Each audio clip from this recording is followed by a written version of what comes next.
Hello and welcome to my YouTube channel. Today I will show you how to change the drive letter of storage in Windows 11 from settings.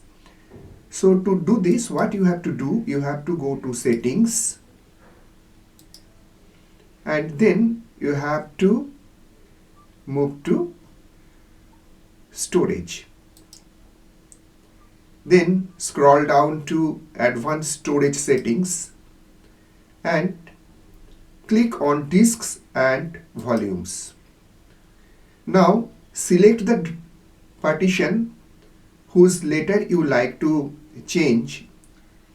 For example, I am selecting volume D and now clicking on properties.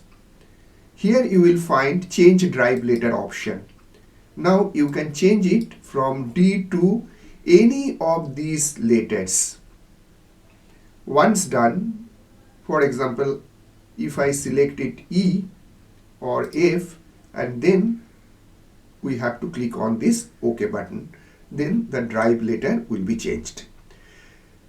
I hope you have enjoyed this video. If you have enjoyed this video, then do like, share, comment and subscribe. Thank you for watching.